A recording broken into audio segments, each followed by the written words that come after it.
ومن سيئات أعمالنا من يهده الله فلا مضل له ومن يضلله فلا هادي له ونشهد أن لا إله إلا الله وحده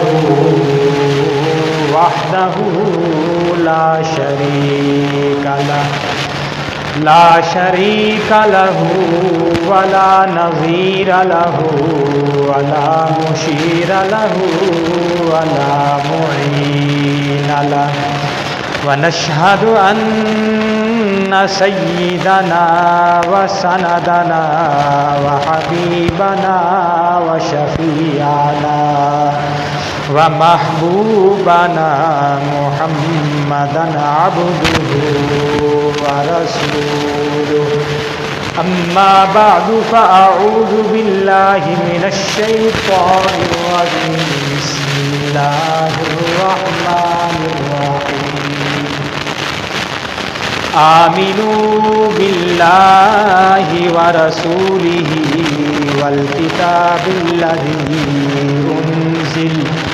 والكتاب الذي أنزل على رسوله وقال النبي صلى الله عليه وسلم كل أمتي يدخلون الجنة إلا من أبى قيل من أبى يا رسول الله قال من أطاعني دخل الجنة ومن عصاني فقد أبى أو كما قال عليه الصلاة والسلام.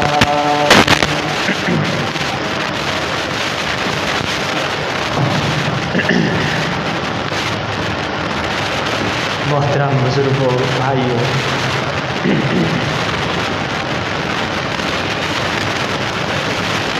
پچھلے جمعہ آپ حضرات کے سامنے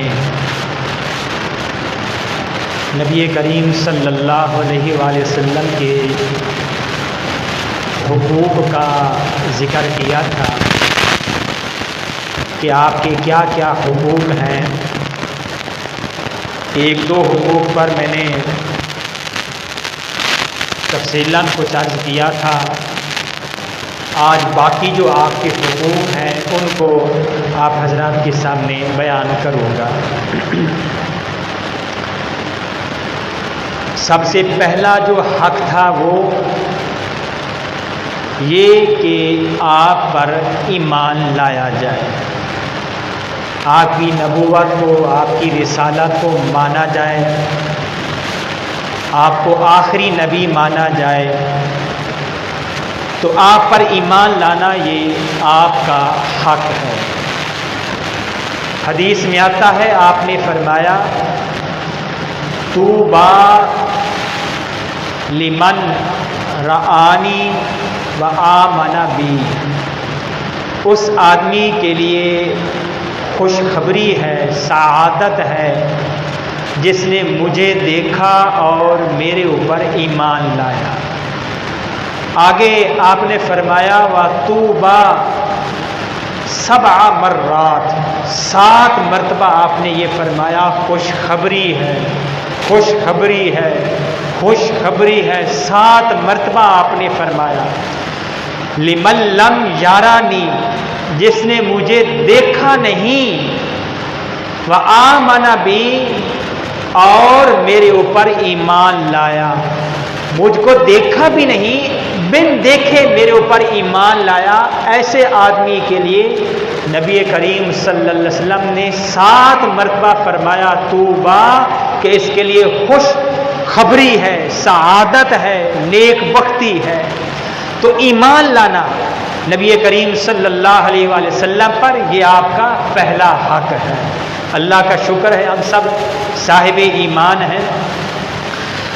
اور دوسرا حق میں نے آپ کے سامنے بیان کیا تھا کہ آپ سے سب سے زیادہ محبت ہو، سب سے زیادہ آپ سے محبت ہو. دنیا کی ہر چیز سے، اپنی جان سے، اپنی اولاد سے، سارے لوگوں سے، ماں باپ سے سب سے زیادہ جناب نبی کریم صلی اللہ علیہ وآلہ وسلم سے محبت ہو۔ ایک حدیث میں آتا ہے، آپ نے فرمایا ثلاث من کنہ، تین چیزیں ہیں جس میں وہ تین چیزیں پائی جائیں گی، تین باتیں جس میں پائی جائیں گی، وجدہ حلاوۃ الایمانی، وہ ایمان کی مٹھاس محسوس کرے گا، ایمان کی حلاوت اپنے اندر محسوس کرے گا۔ پہلی بات یہ ہے کہ اس کو اللہ اور اللہ کے رسول سے سب سے زیادہ محبت ہو، سب سے زیادہ اللہ اور اللہ کے رسول سے محبت ہو۔ اور فرمایا دوسری چیز کہ اگر کسی انسان سے محبت کرتا ہے تو وہ اللہ کی رضا کے لیے محبت کرتا ہے۔ آدمی سے اس لیے محبت کرتا ہے کہ یہ اللہ کا نیک بندہ ہے، عالم ہے، حافظ ہے، اللہ کا نیک بندہ ہے، بزرگ ہے، اس سے اس لیے محبت کرتا ہے تاکہ اللہ مجھ سے راضی ہو جائے، اللہ کی رضا کے لیے اس سے محبت کرتا ہے۔ یا اگر کسی سے نفرت کرتا ہے تو اللہ کی رضا کے لیے نفرت کرتا ہے۔ تو فرمایا یہ دوسری چیز ہے کہ جس کی وجہ سے اپنے دل میں ایمان کی حلاوت اور مٹھاس محسوس کرے گا۔ اللہ والوں سے محبت یہ بھی ایمان کا حصہ ہے۔ اللہ والوں سے محبت کرنا، اس سے ایمان کے اندر حلاوت پیدا ہوتی ہے، مٹھاس پیدا ہوتی ہے۔ اور فرمایا تیسری چیز کہ ایمان لانے کے بعد کفر اختیار کرنا ایسے ناپسند ہو جیسا کہ آگ میں جانا ناپسند ہے۔ تو یہ تین چیزیں آپ نے فرمایا کہ جس میں ہوں گی وہ اپنے اندر ایمان کی مٹھاس محسوس کرے گا۔ صحابہ کرام کو دیکھ لیجئے کہ سب سے زیادہ ان کو آپ سے محبت تھی۔ روایت میں آتا ہے، حدیث میں آتا ہے، نبی کریم صلی اللہ علیہ وآلہ وسلم کی جب وفات ہوئی، جب اللہ کو پیارے ہوئے، ایک صحابی رسول کھیت کے اندر ہل چلا رہے تھے، زمیندار تھے، کھیت کے اندر ہل چلا رہے تھے۔ کسی نے جا کر بتایا کہ پیارے نبی کریم صلی اللہ علیہ وسلم کی وفات ہو چکی، اللہ کو پیارے ہو گئے ہیں۔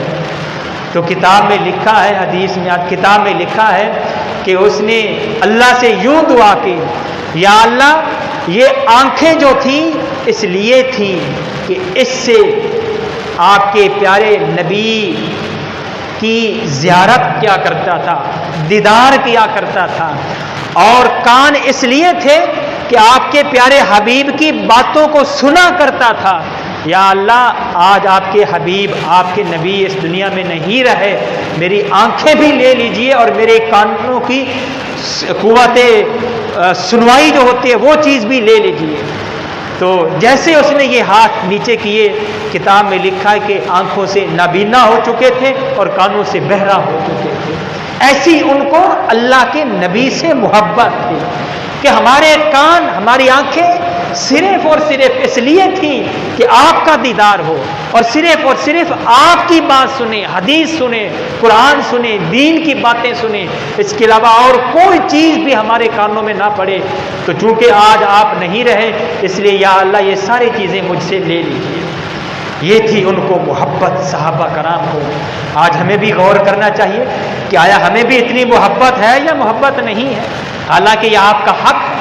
آج ہم اپنی آنکھوں سے کیا دیکھتے ہیں، آج ہم اپنے کانوں سے کیا سنتے ہیں؟ ہماری آنکھیں محفوظ ہیں یا ہماری آنکھیں محفوظ نہیں ہیں؟ ہمارے کان محفوظ ہیں یا ہمارے کان محفوظ نہیں؟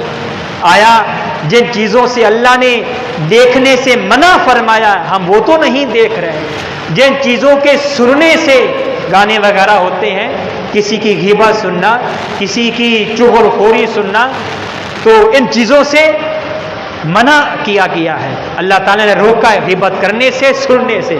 تو آیا ہمارے کان، ہماری آنکھیں محفوظ ہیں یا نہیں ہیں؟ تو ہمیں بھی غور و فکر کرنی چاہیے۔ تو ایمان لانا یہ آپ کا حق ہے، اور آپ سے سب سے زیادہ محبت ہو یہ بھی آپ کا حق ہے، اور سب سے زیادہ ایک اور حق، سب سے زیادہ ادب اور احترام بھی آپ کا حق ہے کہ سب سے زیادہ عزت، سب سے زیادہ ادب و احترام آپ کا کیا جائے۔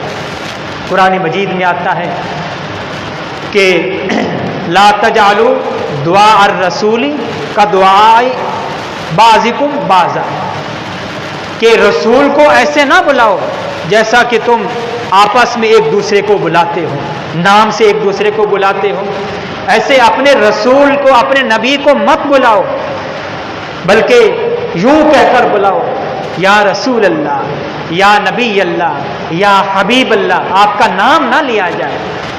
جیسے آپس میں ایک دوسرے کو ہم بلاتے ہیں تو نام لے کر بلاتے ہیں، اس طرح نبی کریم صلی اللہ علیہ وسلم کو بلانے سے روکا گیا تھا۔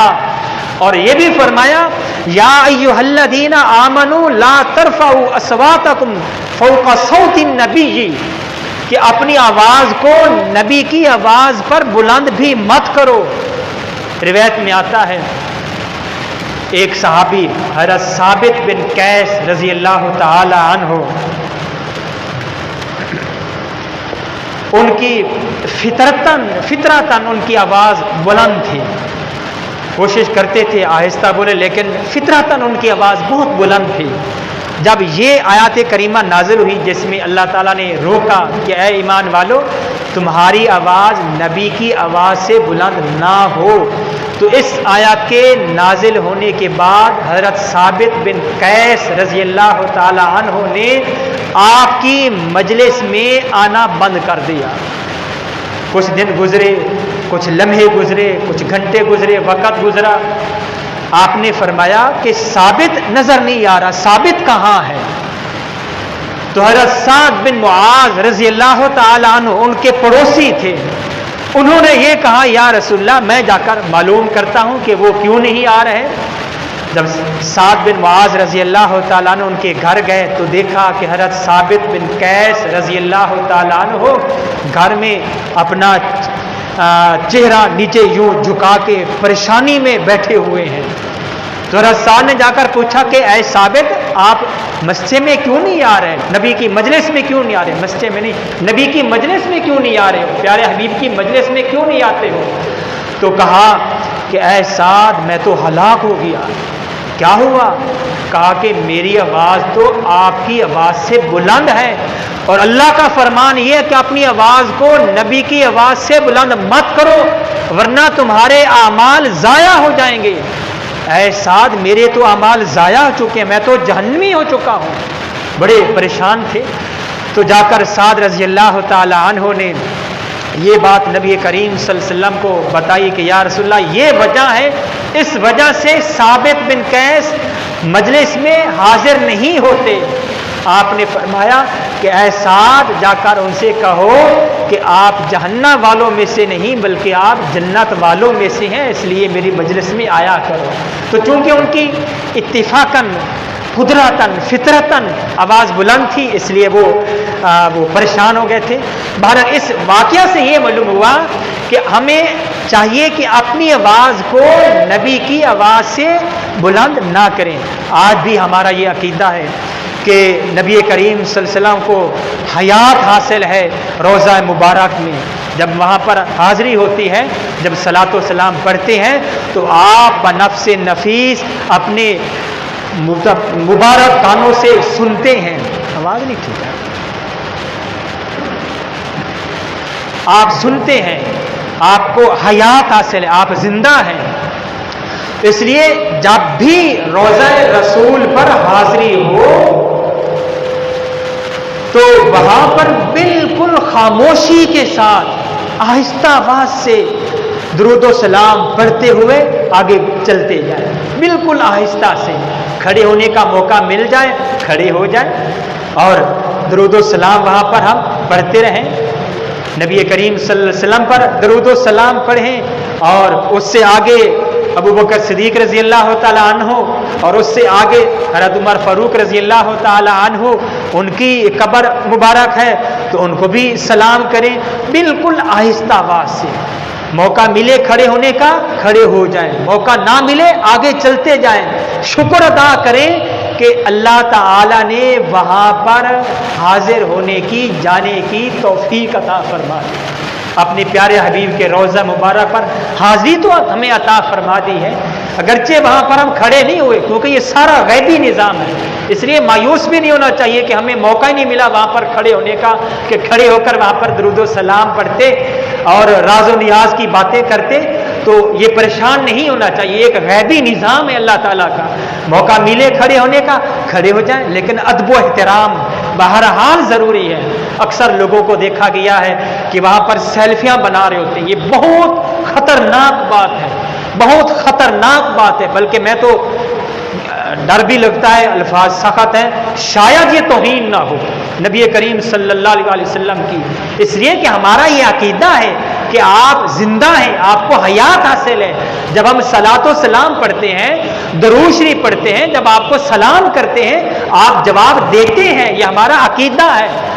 تو جب وہاں پر ہم یہ سیلفی بنائیں گے، تصویر بنائیں گے، تصویر سے اللہ کے نبی نے منع فرمایا ہے، تو یہ بالکل ٹھیک بات نہیں، یہ ایک قسم کی گستاخی ہے۔ اللہ تعالیٰ ہمیں بار بار روضہ رسول پر اور حرم شریف میں بیت اللہ میں بار بار ہمیں جانا نصیب فرمائے، لیکن ان چیزوں کا بہرحال ہمیں خیال کرنا چاہیے۔ ادب و احترام یہ ضروری ہے، یہ حد سے زیادہ ادب و احترام ضروری ہے، یہ قرآن مجید کا حکم ہے۔ اگر ہم ادب و احترام نہیں کریں گے، ہماری تھوڑی سی بھی آواز بلند ہوگی آپ کی آواز پر، تو پھر ہمارے اعمال ضائع ہو جائیں گے۔ تو ایک آپ کا یہ حق ہے ادب و احترام کرنا، اسی سے ایک اور حق بھی آپ کا نکلتا ہے، آپ کا دفاع کرنا، آپ کی ناموس کا، آپ کی عزت کا، آپ کی عظمت کا دفاع کرنا، یہ بھی آپ کا حق ہے۔ جب مشرکین مکہ نے آپ کی ہجو کی، برائی کی، تو آپ نے حضرت حسان بن ثابت رضی اللہ تعالیٰ عنہ سے فرمایا کہ اے حسان کھڑے ہو جاؤ، اور ساتھ جبرائیل علیہ السلام بھی ادھر موجود ہیں۔ آپ نے فرمایا اے حسان کھڑے ہو جاؤ اور ان کو جواب دو، میری طرف سے ان کو جواب دو کہ میری کیا فضیلت ہے، میرا کیا مقام اور مرتبہ ہے۔ تو اس موقع پر پھر حضرت حسان بن ثابت رضی اللہ تعالیٰ عنہ آپ کی ناموس کا، آپ کی عزت کا مکمل بھرپور دفاع کرتے ہیں۔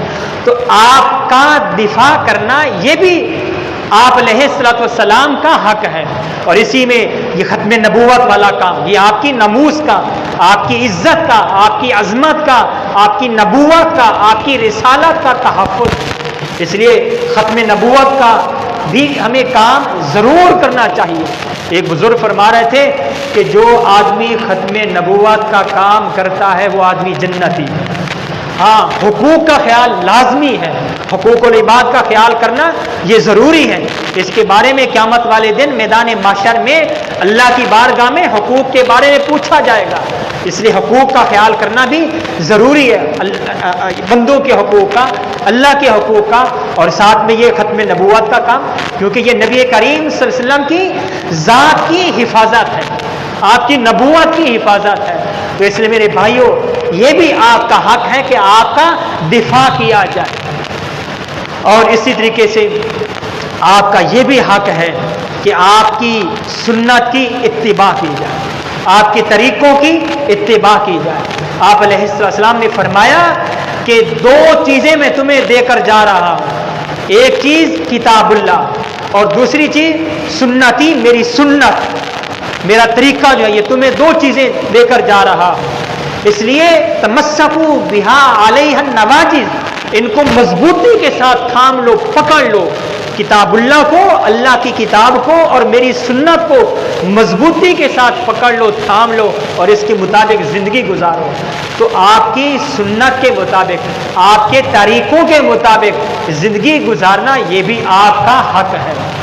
الیوم اکملت لکم دینکم واتممت علیکم نعمتی ورضیت لکم الاسلام دینا، کہ آپ علیہ السلام نے یہ اعلان فرمایا تھا کہ آج میں تمہیں مکمل دین دے کر جا رہا ہوں، کامل دین دے کر جا رہا ہوں، ایک بھی نیکی نہیں بچی تھی جو آپ سے نہ کروائی گئی ہو، صحابہ سے نہ کروائی گئی ہو، ایک ایک نیکی، چھوٹی سے چھوٹی نیکی آپ علیہ السلام سے کروائی گئی تاکہ مکمل دین آپ دے کر جائیں۔ اور پھر اس کے بعد آپ نے اعلان بھی فرمایا تھا، اور پھر صحابہ سے فرمایا کہ تمہیں چاہیے کہ جو یہاں پر موجود نہیں ہیں ان تک یہ میرا پیغام پہنچاؤ، فَلْيُبَلِّغِ الشَّاهِدُ الْغَائِبُ، کہ آج جو تم یہاں پر موجود ہو، میرا یہ پیغام، میرا یہ طریقہ، میری یہ سنت، یہ تمام سنن جو ہیں، میرے طریقے جو ہیں، اور اللہ تعالیٰ کی کلام کتاب جو ہے، یہ جو موجود نہیں ان تک پہنچاؤ۔ اس لیے تبلیغ یہ بھی انبیاء کی سنت ہے، تبلیغ کرنا یہ انبیاء کی سنت ہے، یہ کسی کی پہچان نہیں ہے، یہ ہر مسلمان کا یہ کام ہے۔ تو بہرحال آپ کی اتباع کرنا، آپ کے طریقوں کے مطابق زندگی گزارنا، یہ بھی آپ کا حق ہے۔ اور حق یہ ہے کہ نبی کریم صلی اللہ علیہ وآلہ وسلم پر درود شریف پڑھا جائے۔ جب آپ کا نام مبارک آئے تو آپ کا یہ حق ہے کہ آپ پر درود شریف پڑھا جائے۔ اللہم صلی علی محمد وعلی آل محمد کما صلیت علی ابراہیم وعلی آل ابراہیم انک حمید مجید۔ یہ مکمل جو درود شریف جو ہے، سب سے افضل درود شریف۔ اور اگر یہ نہیں پڑھ سکتے تو جو چھوٹا جو درود شریف جو ثابت ہے حدیث کی کتابوں میں، جو درود شریف جو موجود ہیں، جو ثابت ہیں، وہ درود شریف پڑھے جائیں صلی اللہ علیہ وآلہ وسلم۔ جب بھی آپ کا نام مبارک آئے تو اس وقت آپ پر درود شریف پڑھا جائے۔ حدیث میں آتا ہے، آپ نے فرمایا البخیل، کہ بخیل آدمی وہ ہے کہ جس کے سامنے میرا ذکر کیا جائے فلم یصلی علیہ، وہ میرے اوپر درود نہ پڑھے۔ سب سے بخیل آدمی وہ آدمی ہے کہ جس کے سامنے میرا نام لیا جائے اور وہ میرے اوپر درود نہ پڑھے۔ یہ بخیل، یہ سب سے بڑا بخیل آدمی ہے۔ اس لیے میرے عزیزوں، آپ پر درود شریف پڑھنا یہ آپ کا حق ہے۔ اور یہ درود شریف، یہ قرآن مجید میں اللہ نے فرمایا ان اللہ و ملائکتہ یصلون علی النبی، کہ بے شک اللہ اور اللہ کے فرشتے نبی کریم صلی اللہ علیہ وسلم پر درود پڑھتے ہیں۔ یا ایھا الذین آمنوا صلوا علیہ وسلموا تسلیما، اے ایمان والو تم بھی نبی کریم صلی اللہ علیہ وسلم پر درود پڑھو اور آپ پر سلام کیا کرو۔ جب یہ آیت نازل ہوئی تھی، صحابہ نے عرض کی یا رسول اللہ، سلام کرنے کا ہمیں طریقہ تو آتا ہے، درود پڑھنے کا کیا طریقہ ہے؟ تو آپ نے وہ بھی طریقہ سمجھایا تھا، سکھایا تھا۔ آپ نے فرمایا قولوا اللہم صلی علی محمد وعلی آل محمد، یہ مکمل جو درود ابراہیمی ہے، آپ پر یوں درود پڑھا جائے۔ اور جب روزہ مبارک پر حاضری ہو تو اس وقت درود شریف پڑھا جائے الصلاۃ والسلام علیکہ یا رسول اللہ، الصلاۃ والسلام علیکہ یا حبیب اللہ، الصلاۃ والسلام علیکہ یا نبی اللہ۔ یوں آپ کو مخاطب کر کے درود شریف پڑھا جائے، کیونکہ ہمارا عقیدہ ہے کہ نبی کریم صلی اللہ علیہ وسلم کو وہی حیات حاصل ہے جو آپ کو مکمل جو حیات حاصل تھی۔ اس لیے وہاں پر آداب کا بجا لانا یہ بھی ضروری ہے، ادب و احترام کرنا یہ انتہائی ضروری ہے۔ انتہائی ادب کے ساتھ آپ پر صلاۃ و سلام پڑھا جائے، اور اگر آپ کا نام نہ بھی لیا جائے پھر بھی ہمارا یہ حق بنتا ہے کہ آپ پر روزانہ کم از کم 300 مرتبہ، کم از کم 300 مرتبہ آپ پر درود شریف پڑھا جائے صلی اللہ علیہ وآلہ وسلم، صلی اللہ علیہ وآلہ وسلم۔ اس کے بہت زیادہ فضائل ہیں۔ جو آدمی ایک مرتبہ درود شریف پڑھتا ہے، حدیث میں آتا ہے من صلی علیہ مرتن، جو آدمی ایک مرتبہ پڑھتا ہے صلی اللہ علیہ عشرہ مرات، اللہ تعالیٰ اس پر 10 رحمتیں نازل فرماتے ہیں اور اس کے 10 درجے بلند فرما دیتے ہیں اور اس کے 10 گناہ معاف فرما دیتے ہیں۔ اور جو آدمی 10 مرتبہ درود شریف پڑھتا ہے صلی اللہ علیہ وآلہ وسلم، صلی اللہ علیہ وآلہ وسلم، یہ مختصر ترین درود میں آپ کے سامنے ذکر کر رہا ہوں۔ جو آدمی 10 مرتبہ پڑھتا ہے تو اللہ تعالیٰ 100 درجے اس کے بلند فرماتے ہیں اور اللہ تعالیٰ 100 رحمتیں اس پر نازل فرماتے ہیں، اللہ تعالیٰ 100 اس کے گناہ معاف فرما دیتے ہیں۔ اور جو آدمی 100 مرتبہ درود شریف پڑھتا ہے تو اللہ تعالیٰ اس کے 1000 درجے بلند فرما دیتے ہیں، 1000 گناہ معاف فرما دیتے ہیں، 1000 اس کو نیکیاں عطا فرماتے ہیں۔ اور حدیث میں آتا ہے کہ جو آدمی الف مرتن 1000 مرتبہ میرے اوپر درود شریف پڑھتا ہے، آپ نے فرمایا حلت لہو شفاعتی، اس کے لیے میری شفاعت واجب ہو جاتی ہے اور اس پر جہنم کی آگ حرام ہو جاتی ہے۔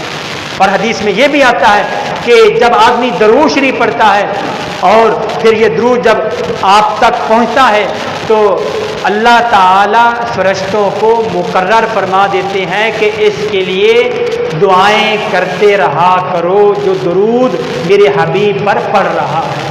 اور میرے عزیزوں، ہمیں کیا چاہیے؟ درود شریف پڑھنے سے ساری تکلیفیں ختم ہوتی ہیں، ساری پریشانیاں ختم ہوتی ہیں۔ آج ہم درود شریف پڑھتے ہیں 2-3 مرتبہ 10 مرتبہ پڑھ لیں، اللہ ماشاء اللہ ایسے بھی ہیں جو ہزار مرتبہ پڑھتے ہیں، بلکہ اس سے بھی زیادہ مرتبہ پڑھتے ہیں۔ اللہ تعالیٰ ہم سب کو توفیق عطا فرمائے۔ تو بہرحال کم از کم 300 مرتبہ آپ پر درود شریف پڑھنا یہ آپ کا حق بنتا ہے۔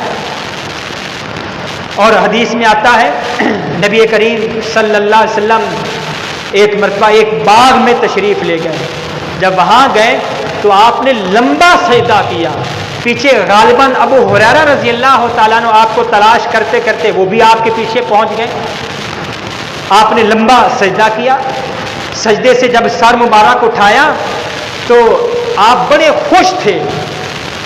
آپ نے فرمایا اے ابو ہریرہ یا غالباً حضرت طلحہ رضی اللہ تعالیٰ عنہ، وہ صحابی رضی اللہ تعالیٰ عنہ، تو اللہ تعالیٰ کمی بیشی معاف فرمائے، تو آپ نے فرمایا کہ میں کیوں نہ خوش ہوں کہ جبرائیل علیہ السلام آئے اور انہوں نے مجھے یہ کہا کہ اللہ کا یہ پیغام ہے کہ جو آدمی آپ پر 1 مرتبہ درود پڑھے گا میں اس پر 10 رحمتیں نازل کروں گا۔ میرے عزیزوں، یہ بہت زیادہ اس درود شریف کی فضیلت ہے۔ مجھے اس سے یاد آیا، یہ کبھی کبھی جب آپ کا نام مبارک ہم لکھتے ہیں تو اس وقت درود شریف بساؤ کا وہ صرف سواد کا وہ ڈنڈا سا یوں لکھ دیتے ہیں، یوں اس طرح وہ سواد کا ڈنڈا سا لگا دیتے ہیں، یہ ٹھیک نہیں ہے۔ پورا درود شریف لکھا کرو صلی اللہ علیہ وسلم، جب تک یہ تحریر صلی اللہ علیہ وآلہ وسلم یہ تحریر لکھا ہوا جب تک یہ موجود رہے گا فرشتے ہمارے لیے دعائیں کرتے رہیں گے، ہمارے نامہ اعمال میں نیکیاں لکھتی جائیں گے، لکھتی رہیں گے۔ تو اس لیے یہ بھی اس کی بھی بہت زیادہ فضیلت ہے، درود شریف کا لکھنا اور پھر پڑھنا تو اس کی بھی بہت زیادہ وہ فضیلت ہے۔ تو بہرحال یہ درود شریف آپ پر پڑھنا یہ نبی کریم صلی اللہ علیہ وآلہ وسلم کا یہ حق ہے، اور سب سے زیادہ آپ سے محبت ہو، لو کان صادقا، کہ آپ اگر محبت میں فی الحب اگر محبت میں سچے ہو تو پھر جو محب ہوتا ہے ان المحب لمن یحب مطیع، جو آدمی کسی سے محبت کرتا ہے تو پھر اس کی پوری اطاعت بھی کرتا ہے، اس کی فرما برداری بھی کرتا ہے۔ اس لیے جب ہمیں نبی کریم صلی اللہ علیہ وسلم سے محبت ہے تو پھر یہ محبت کا تقاضا ہے، محبت کا یہ حق ہے کہ آپ کی اطاعت کی جائے، آپ کی فرما برداری کی جائے، آپ کے طریقوں کے مطابق زندگی گزاری جائے۔ تو بہرحال میں نے آپ کے سامنے یہ چند حقوق آپ کے پیش کیے، وہ عرض کیے۔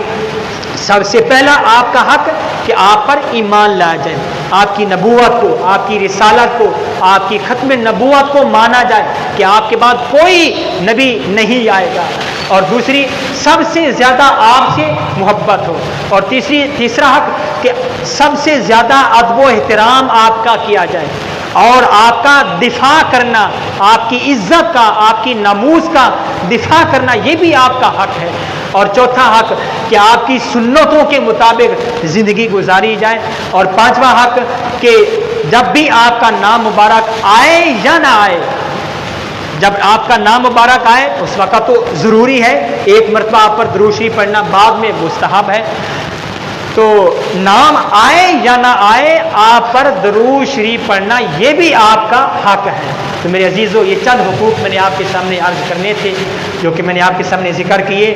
اللہ تعالیٰ ہمیں ان پر عمل کرنے کی توفیق عطا فرمائے اور آپ کی عزت کی حفاظت کرنے کی توفیق عطا فرمائے، ختم نبوت کا کام کرنے کی توفیق عطا فرمائے۔